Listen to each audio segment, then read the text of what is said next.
Abre las puertas a tus peores temores. Escucha los susurros tenebrosos que te llevarán a un mundo donde el miedo se convierte en realidad. Bienvenido al rincón más oscuro de internet, donde tus peores pesadillas se vuelven de realidad. Adéntrate en un abismo de oscuridad y terror mientras abres las puertas de tus peores temores. Prepárate para adentrarte en el rincón más oscuro y aterrador, donde tus peores pesadillas esperan impacientes. Bienvenido a una experiencia perturbadora que desafiará tus límites y te dejará sin aliento. Mi nombre es Nocturnus y te doy la bienvenida a Pesadillas Encadenadas.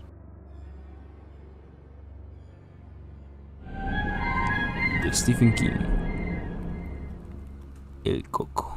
Recurro a usted porque quiero contarle mi historia, dijo el hombre acostado sobre el diván del Dr. Harper.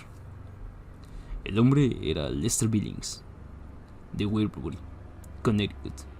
Según la ficha de la enfermera Vickers, tenía 28 años. Trabajaba para una empresa industrial de Nueva York. Estaba divorciado y había tenido 3 hijos, todos muertos. No puedo recurrir a un cura porque no soy católico.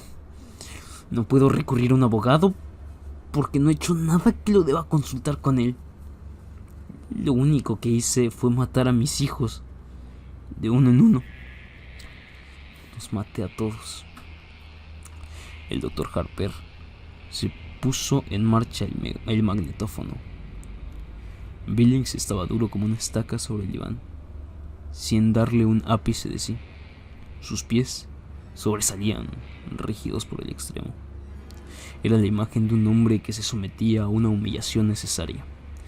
Tenía las manos cruzadas sobre el pecho, como un cadáver.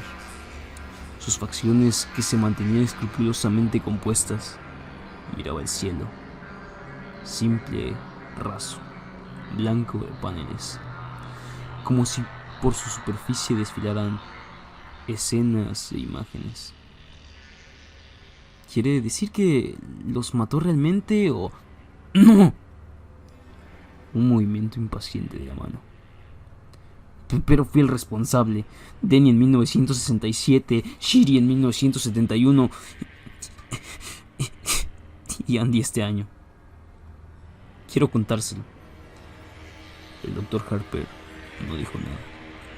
Le pareció que Billings tenía un aspecto demacrado y envejecido. Su cabello rayaba, su tez estaba pálida, sus ojos encerraban todos los secretos miserables del whisky. Fueron asesinados, ¿entiende? Pero nadie lo cree. Si lo creyeran, todo se arreglaría. ¿Por qué? Porque Billings se interrumpió y se irguió bruscamente sobre los codos, mirando hacia el otro extremo de la habitación. ¿Qué es eso?, bramó. Sus ojos se habían entrecerrado, reduciéndose a 2 tajos oscuros. ¿Qué es qué? Esa puerta. ¿El armario empotrado?, respondió el Dr. Harper. Donde cuelgo mi abrigo y dejo mis chanclos. Ábralo, quiero ver lo que hay dentro. El Dr. Harper se levantó en silencio, atravesó la habitación y abrió la puerta. Dentro, una gabardina marrón colgaba de una de las 4 o 5 perchas. Abajo había un par de chanclos relucientes. Dentro de uno de ellos había un ejemplar cuidadosamente doblado del New York Times. Eso era todo. ¿Conforme?, preguntó el Dr. Harper. Sí.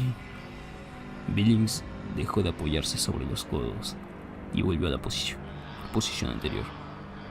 Decía, manifestó el Dr. Harper mientras volvía a su silla, que si pudiera probar el asesinato de sus 3 hijos, todos sus problemas se solucionarían. ¿Por qué? Me mandarían a la cárcel, explicó Billings inmediatamente. Para toda la vida, y en una cárcel uno puede ver lo que hay dentro de las habitaciones. Todas las habitaciones. Sonrió a la nada. Mm, ¿Cómo fueron asesinados sus hijos? No trate de arrancármelo por la fuerza. Billings se volvió y miró a Harper con una expresión aviesa. Se lo diré, no se preocupe. No soy uno de esos chalados que se pasean por el mundo y pretende ser Napoleón, o que justifican haberse aficionado a la heroína porque la madre no los quería. Sé que no me creerá. No me interesa, no me importa. Me bastará con contárselo. Muy bien. El doctor Harper extrajo su pipa. Me casé con Rita en 1965. Yo tenía 21 años y ella 18. Estaba embarazada. Ese hijo fue Denny. Sus labios se contorsionaron para formar una sonrisa gomosa, grotesca, que desapareció en un abrir y cerrar de ojos. Tuve que dejar la universidad y buscar un empleo, pero no me importó. Los amaba a los dos. Éramos muy felices. Rita volvió a quedar embarazada poco después del nacimiento de Denny. Y Cheryl vino al mundo en diciembre de 1966. Andy nació en el verano de 1969, cuando Denny ya había muerto. Andy fue un accidente. Eso dijo Rita. Aseguró que a veces los métodos anticonceptivos fallan. Yo sospecho que más que un accidente... No, fue más que un accidente. Los hijos atan al hombre, usted sabe. Eso les gusta a las mujeres, sobre todo cuando el hombre es más inteligente que ellas. ¿No le parece? Harper emitió un gruñido neutro. Pero no importa. A pesar de todo los quería. Lo dijo casi en tono vengativo, como si hubiera amado a los niños para castigar a la esposa. ¿Quién mató a los niños?, preguntó Harper. ¡El Coco!, respondió inmediatamente Lester Billings. El Coco los mató a todos. Sencillamente salió del armario y los mató. Se volvió y sonrió. Claro, usted cree que estoy loco, lo leo en su cara. No me importa, lo único que deseo es desahogarme e irme. Lo escucho, dijo Harper. Todo comenzó cuando Denny tenía casi 2 años y Cheryl apenas era una bebé. Denny empezó a llorar cuando Rita lo tenía en la cama. Verás, teníamos un apartamento, 2 dormitorios. Cheryl dormía en una cuna en nuestra habitación. Al principio pensé que Denny lloraba porque ya no podía llevarse el biberón a la cama. Rita dijo que no fuéramos obstinados, que tuviéramos paciencia, que le diéramos el biberón y que él ya lo dejaría solo. Pero así es como los chicos se echan a perder. Si eres tolerante con ellos, los malcrías. Después te hacen sufrir, se dedican a violar chicas, ¿sabe? O a drogarse, o se hacen maricas. ¿Se imagina lo horrible que es despertar una mañana y descubrir que su hijo varón es marica? Sin embargo, después de un tiempo, cuando vimos que no se acostumbraba, empecé a acostarlo yo mismo. Y si no dejaba de llorar, le daba una palmada. Entonces Rita dijo que repetía cada rato: ¡Luz! ¡Luz! Bueno, no sé. ¿Quién entiende lo que dicen los niños cuando son tan pequeños? Solo las madres lo saben. Rita quiso instalarle una lámpara de noche. Uno de esos artefactos que adosan la pared con la figura del ratón Mickey, o de cualquier otra figura, de lo que sea.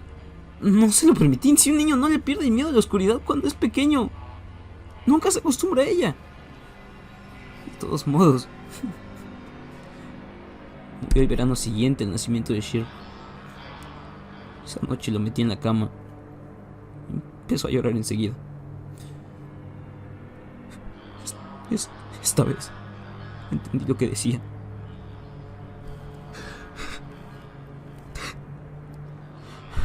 Señaló directamente el armario cuando lo dijo. ¡El Coco!, gritó. ¡El Coco, papá! Apagué la luz, salí de la habitación. Le pregunté enfadado a Rita que por qué le había enseñado esa palabra al niño. Sentí deseos de pegarle un par de bofetadas. pero me contuve. Juró que nunca se la había enseñado. La acusé de ser una condenada embustera. Verá, ese fue un mal verano para mí. Solo conseguí que me emplearan para cargar camiones de Pepsi Cola en un almacén y estaba siempre cansado. Cheryl se despertaba por las noches, lloraba y Rita la tomaba en brazos y gimoteaba. Le aseguro que a veces tenía ganas de arrojarlas a las dos por la ventana. Jesús. A veces los mocosos te hacen perder la cabeza. Podrías matarlos. Bien. El niño me despertó a las 3 de la mañana, como cada noche. Fui al baño, medio dormido, ¿sabe? Y Rita me preguntó que si había ido a ver a Denny. Y contesté que lo hiciera ella y volví a acostarme. Estaba casi dormido cuando Rita empezó a gritar. Me levanté y entré a la habitación. Mi niño estaba boca arriba, muerto. Blanco como la harina, excepto donde la sangre se había acumulado por el efecto de la gravedad.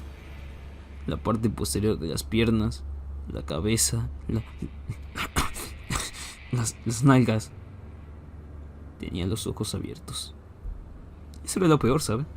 Muy dilatados y vidriosos, como los de las cabezas de alce que algunos tipos cuelgan sobre la repisa, como en las fotos de esos chinitos de Vietnam. Pero un niño norteamericano no debería tener esa expresión. Muerto boca arriba, con pañales y pantaloncitos de goma porque en las últimas 2 semanas se había vuelto a orinar encima. Qué maldito espanto. Yo amaba a ese niño. Billings meneó la cabeza lentamente y después volvió a ostentar la misma sonrisa gomosa, grotesca. Rita chillaba. Trató de alzar a Denny y mecerlo, pero no se lo permitía. A la Polly no le gusta que uno toque las evidencias, lo sé. Entonces supo que había sido el coco, preguntó Harper apaciblemente. No, entonces no. Pero vi algo en que en ese momento no le di importancia. Pero mi mente lo archivó. ¿Qué fue? La puerta del armario estaba abierta. No mucho, apenas una rendija. Pero verá, yo sabía que la había dejado cerrada. Dentro había bolsas de plástico. Un niño se pone a jugar con ellas y adiós, se asfixia. Lo sabía. Sí. ¿Qué sucedió después? Billings se encogió de hombros. Lo enterramos. Mientras miraba con morbosidad sus manos, que habían arrojado tierra sobre 3 pequeños ataúdes. ¿Y acaso hubo investigación? Claro que sí. Los ojos de Billings centellaron con un brillo sardónico. Vino un jodido matasanos con un estetoscopio y un maletín negro lleno de chicles y una zamarra robada de alguna escuela veterinaria. Colapso en la cuna fue el diagnóstico. ¿Hay alguna vez semejante estupidez? El crío tenía 3 años. El colapso en la cuna es muy común durante el primer año de vida, explicó Harper puntillosamente. Pero el diagnóstico ha aparecido en los certificados de defunción de niños de hasta 5 años. A falta de otro mejor. ¡Mierda!, espetó Billings violentamente. Harper volvió a encender su pipa. Un mes después instalamos a Shirley en la antigua habitación de Denny. Rita se resistió con uñas y dientes, pero yo dije la última palabra. Me dolió, por supuesto. Me encantaba tener a la mocosa entre nosotros. Pero no hay que sobreproteger a los niños, pues en tal caso se convierten en lisiados. Cuando yo era niño, mi madre me llevaba a la playa y después se ponía ronca gritando: «No te internes tanto, no te metas allí. Hay corrientes submarinas. Has comido hace 1 hora. No te zambullas de la cabeza». Le juro por Dios que él incluso me decía que cuidara de los tiburones. ¿Y cuál fue el resultado? Ahora ni siquiera soy capaz de acercarme al agua.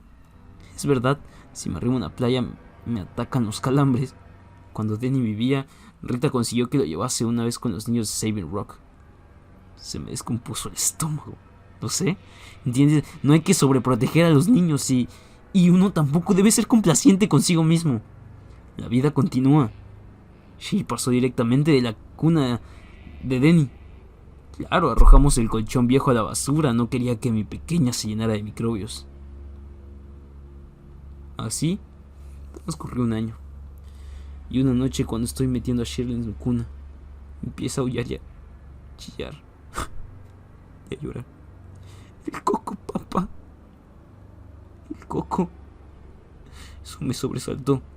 Decía lo mismo que Denny. Y empecé a recordar la puerta del armario, apenas entreabierta cuando lo encontramos. Quise llevarla por esa noche a nuestra habitación. ¿Y la llevó? No. Billings se miró las manos y sus facciones se convulsionaron. ¿Cómo podía confesarle a Rita que me había equivocado? Tenía que ser fuerte. Ella había sido siempre una marioneta. Recuerde con cuánta facilidad se acostó conmigo cuando aún no estábamos casados. Por otro lado, dijo Harper, recuerde con cuánta facilidad usted se acostó con ella. Billings estaba cambiando la posición de sus manos. Se puso rígido y volvió lentamente la cabeza para mirar a Harper. ¿Pretende tomarme el pelo? Claro que no, respondió Harper. Entonces deje que lo cuente a mi manera. Estoy aquí para desahogarme, para contar mi historia. No hablaré de mi vida sexual si eso es lo que usted espera. Rita y yo hemos tenido una vida sexual muy normal, sin perversiones. Sé que a las personas les excita hablar de eso, pero yo no soy una de ellas. De acuerdo, asintió Harper. De acuerdo, repitió Billings, con ofuscada arrogancia. Parecía haber perdido el hilo de sus pensamientos y sus ojos se desviaron, inquietos hacia la puerta del armario, que estaba herméticamente cerrada. ¿Prefiere que la abra?, preguntó Harper. No, no, se apresuró a exclamar Billings. Lanzó una risita nerviosa. ¿Qué interés podría tener ver sus chanclos, no? Después de una pausa dijo: el Coco también la mató a ella. Se frotó la frente como si estuviera ordenando sus recuerdos. Un mes más tarde, pero antes sucede algo más. Una noche oí un ruido ahí dentro y después Shirley gritó. Abrí rápidamente la puerta, la luz del pasillo estaba encendida y ella estaba sentada en la cuna llorando. Y algo se movió. En las sombras, junto al armario, algo se deslizó. La puerta del armario estaba abierta. Un poco, solo una rendija. Billings humedeció los labios. Shirley hablaba de los gritos del Coco y dijo algo más que sonó como garras.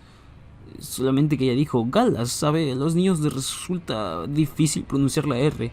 Rita vino corriendo y me preguntó qué sucedía. Le contesté que le habían asustado las sombras de las ramas que se movían por el techo. ¿Galochas?, preguntó Harper. Galochas son una especie de chanclos. Quizás había visto las galochas en el armario y se refería a eso. Quizá, murmuró Billings. Quizás se refería a eso, pero yo no lo creo. Me pareció que decía garras. Sus ojos empezaron a buscar otra vez la puerta del armario. Garras. Largas garras. Su voz se había reducido a un susurro. ¿Miró dentro del armario? Sí. Las manos de Billings estaban fuertemente entrelazadas entre su pecho, tan fuertemente que se veía la luna blanca en cada nudillo. ¿Había algo dentro? ¿Vio a...? ¡No vi nada!, chilló Billings de súbito, y las palabras brotaron atropelladamente como si hubieran arrancado un corcho negro del fondo de su alma. Cuando murió la encontré. ¿Verá? Estaba negra, completamente negra. Se había tragado la lengua y estaba negra, como una negra de espectáculo de negros. Me miraba fijamente. Sus ojos parecían los de un animal embalsamado, muy brillantes y espantosos, como canicas vivas, como si estuvieran diciendo: me pilló, papá. Tú dejaste que me tomara. Tú me mataste. Tú le ayudaste a matarme. Su voz se apagó gradualmente. Un solo lagrimón silencioso se deslizó por su mejilla. Fue una convulsión cerebral, ¿sabe? A veces a los niños les pasa una mala señal del cerebro y le practicaron una autopsia en Hartford. Nos dijeron que se había asfixiado al tragarse la lengua durante una convulsión. Yo tuve que volver a casa solo porque Rita se quedó allí, bajo los efectos de los sedantes. Estaba fuera de sí, tuve que volver solo a casa. Y sé que un crío no le atacan las convulsiones por una alteración cerebral. Las convulsiones pueden ser producto de un susto.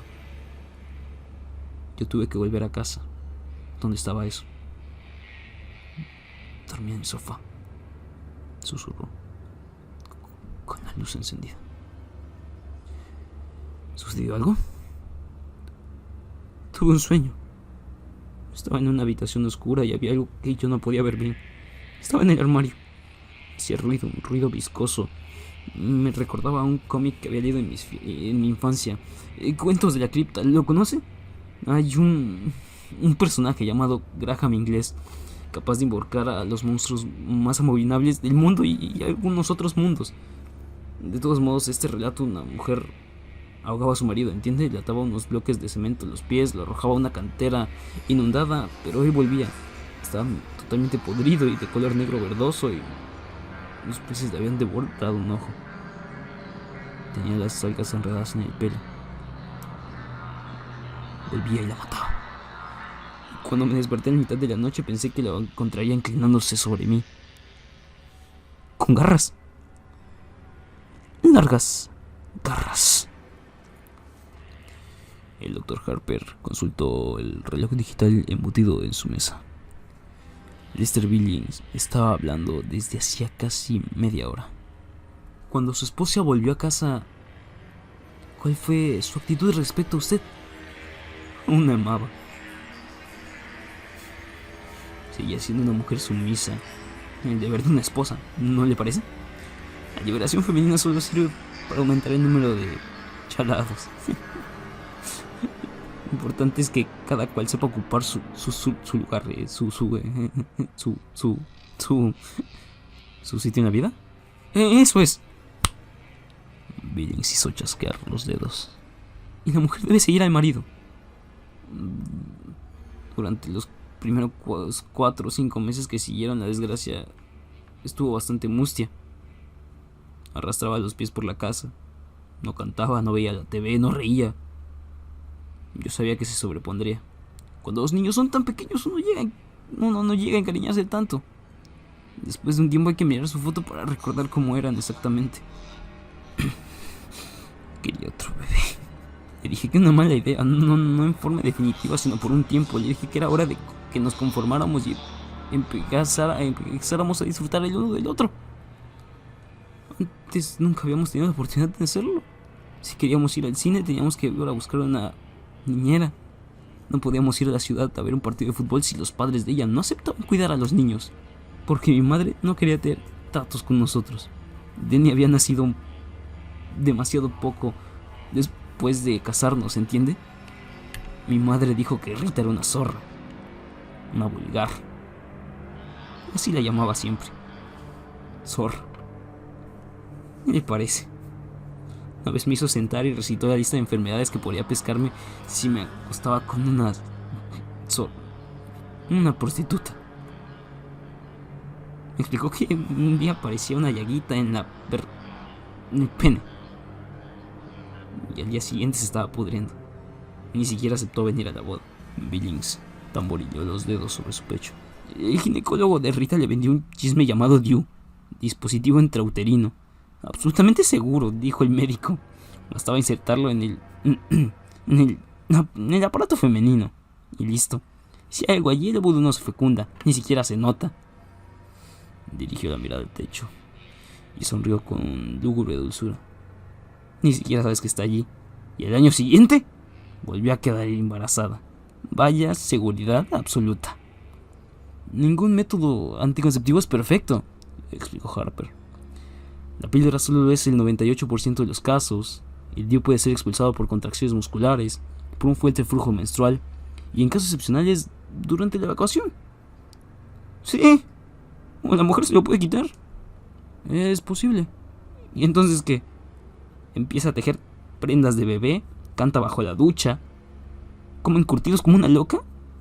Se sienta sobre mis rodillas y dice que debe ser la voluntad de Dios. ¡Mierda! ¿El bebé nació al finalizar el año que siguió la muerte de Cheryl? Exactamente. Un varón. Le llamó Andrew Lester Billings. Yo no quise nada que ver con él, al menos al principio. Decidí que, puesto que ella había armado el jaleo, tenía que enfrentarla sola. Sé que puede parecer brutal, pero no olvide cuánto había sufrido yo. Sin embargo, terminé por cobrarle cariño. Para empezar, el único de los tres que se parecía a mí. Denny guardaba un parecido con su madre. Shirley no se había parecido a nadie. Tal vez a la abuela Ann. Pero Andy era idéntico a mí. Cuando volvía de trabajar, iba a jugar con él.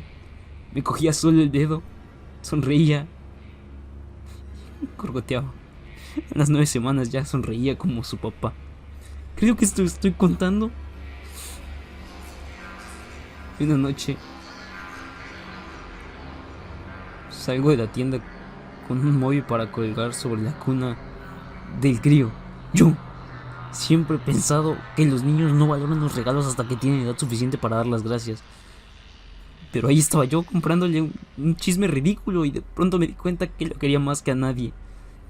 Ya había conseguido un nuevo empleo muy bueno, vendía taladros de la firma Clute & Sons.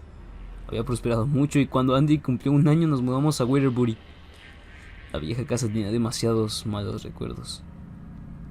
Y demasiados armarios.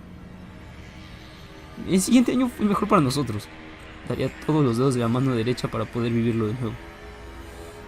Bueno, aún había una guerra en Vietnam, los hippies seguían paseándose desnudos, los negros vociferaban mucho, pero nada de eso nos afectaba. Vivíamos en una calle tranquila, con buenos vecinos. Éramos felices. Un día le pregunté a Rita si no estaba preocupada. Usted sabe, dice que no hay dos sin tres. Contestó que eso no aplicaba en nosotros, que Andy era distinto, que Dios lo había rodeado con un círculo mágico. Billings miró al techo con una expresión morbosa. El año pasado no fue tan bueno. Algo cambió en la casa, empecé a dejar los chanclos en el vestíbulo porque ya no me gustaba abrir la puerta del armario. Pensaba constantemente, ¿y qué harás si estás dentro, agazapado, listo para abalanzarse y apenas abres la puerta? Empecé a imaginar que oía ruidos extraños, como si algo negro y verde, húmedo, se estuviera moviendo apenas. Rita me preguntaba si no trabajaba demasiado y empecé a insultarla como antes. Me revolvía el estómago de dejarlos solos para ir a trabajar, pero al mismo tiempo me alegraba salir. Que Dios me ayude, me alegraba salir. Empecé a pensar que nos había perdido durante tiempo cuando nos mudamos. Había tenido que buscarnos deslizándose por las calles durante la noche y quizás reptando por las alcantarillas, olfateando nuestro rastro. Necesitó un año, pero no se encontró. Ha vuelto, me dije. Le apetece a Andy y le apetezco yo. Empecé a sospechar que quizá si piensas mucho tiempo en algo y crees que existe, termina por corporizarse. Quizá todos los monstruos, como los que nos estaban cuando éramos niños, Frankenstein, el hombre lobo, la momia, existían realmente. Existían en la medida suficiente para matar a los niños que aparentemente habían caído en un abismo, se habían ahogado en un lago, o tan solo había desaparecido. Quizá ¿se está evadiendo de algo, señor Billings? Billings permaneció un largo rato callado. En el reloj digital pasaron 2 minutos. Por fin, bruscamente dijo: Andy murió en febrero. Rita no estaba en casa y había recibido una llamada de su padre. Su madre había sufrido un accidente en coche después de Año Nuevo y creían que no se salvaría. Esa misma noche Rita tomó el autobús. Su madre no murió, pero estuvo mucho tiempo, 2 meses, en la lista de pacientes graves. Yo tenía una niñera excelente. Estaba con Andy de día, pero en las noches nos quedábamos solos.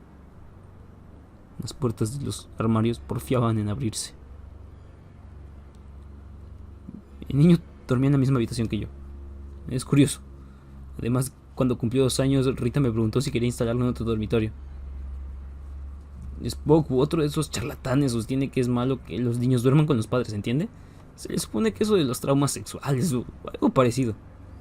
Pero nosotros solo lo hacíamos cuando el crío dormía. No quería mudarlo. Tenía miedo. Después de lo que había pasado a Denny y a Shir. Pero lo mudó, ¿verdad? Sí, respondió Billings. En sus facciones apareció una sonrisa enfermiza y amarilla. Lo mudé. Otra pausa. Billings hizo un esfuerzo para proseguir. Tuve que hacerlo. Todo andaba bien mientras Rita estaba en casa. Pero cuando ella se fue empezó a envalentonarse eso.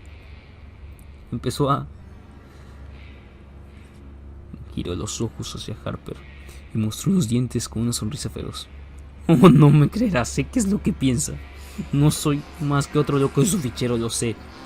Y usted no estaba allí, maldito fisgón. Una noche todas las puertas de la casa se abrieron de par en par.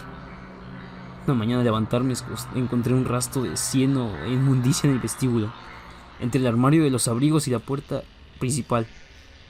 No salía o entraba. No lo sé, juro ante Dios que no lo sé. Los discos parecían totalmente rayados y cubiertos de limo. Los espejos se rompían y los malditos ruidos. Mientras se pasaba la mano por la cabeza. Me despertaba a las 3 de la mañana y miraba a la oscuridad y al principio me decía: es solo el reloj. Por debajo del tic-tac oía que algo se movía sigilosamente, pero con demasiado sigilo para que yo no lo oyera. Un deslizamiento pegajoso, como de algo salido del fregadero de la cocina, o un chasquido seco como el de garras que se arrastraran suavemente por la baranda de la escalera. Y cerraba los ojos pensando que si oírlo era espantoso, verlo sería. Y siempre temía que los ruidos se interrumpieran fugazmente, que luego estallara una risa sobre mi cara y una bocanada de aire con olor a coles rancias. Las manos se estragan en mi cuello. Billings estaba pálido y tembloroso, de modo que lo mudé. Verás, sabía que lo primero iría a buscarle a él, porque era más débil. Y así fue. La primera vez que chilló en la mitad de la noche, finalmente, cuando reuní el valor suficiente para entrar, lo encontré de pie en la cama, gritando: el coco, papá, el coco. Quiero ir con papá.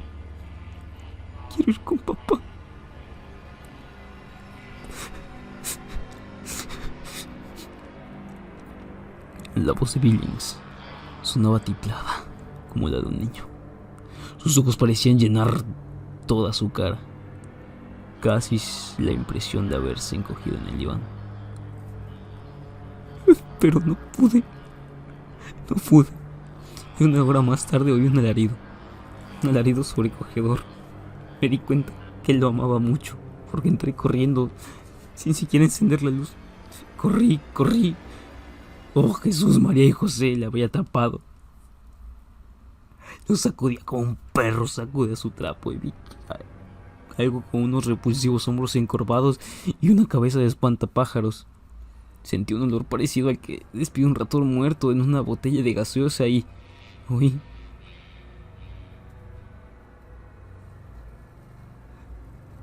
cómo se quebraba el cuello de Andy. Un ruido semejante al de hielo cuando se quiebra, cuando uno patina sobre un estaque de invierno. ¿Qué fue lo que sucedió después? Me eché a correr. Fui a una cafetería que estaba abierta durante toda la noche. ¿Le parece eso como prueba de cobardía? Me metí a la cafetería y bebí 6 tazas.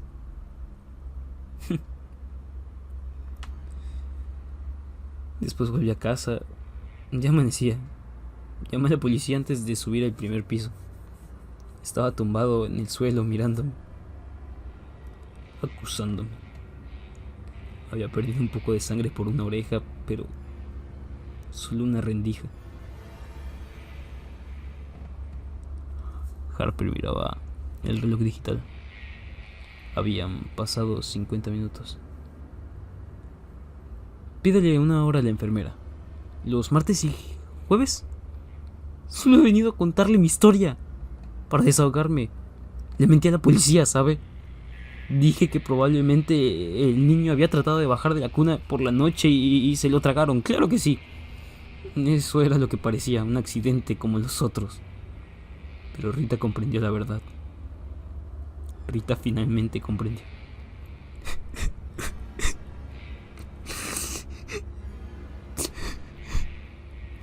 Se cubrió los ojos y con el antebrazo derecho empezó a sollozar. Señor Billings, tenemos mucho que conversar. Creo que podemos eliminar esta parte de sus sentimientos de culpa, pero antes tiene que desear liberarse de ellos. ¿Acaso piensa que no lo deseo? Apartando el antebrazo de sus ojos, irritados y doloridos. Aún no. ¿Los martes y jueves? ¡Maldito curandero! Está bien, está bien. Pídale la hora a la enfermera, señor Billings. Adiós. Billings soltó una risa hueca. Salió rápidamente de la consulta sin mirar atrás. La silla de la enfermera estaba vacía. Sobre el secante del escritorio había un cartelito que decía: vuelvo enseguida. Billings se volvió y entró nuevamente a la consulta. Doctor, su enfermera no hay nadie en la habitación. Pero la puerta del armario estaba abierta. Solo una pequeña rendija. Qué lindo, dijo la voz del interior del armario. Qué lindo. Las palabras sonaron como si hubieran sido articuladas por una boca llena de algas descompuestas. Billings, paralizado donde estaba, mientras la puerta del armario se abría, tuvo una vaga sensación de tibieza en el bajo vientre cuando se orinó encima. ¡Qué lindo!, dijo el coco, mientras salía arrastrando sus pies. Aún sostenía su máscara del Dr. Harper en una mano podrida de garras espatuladas.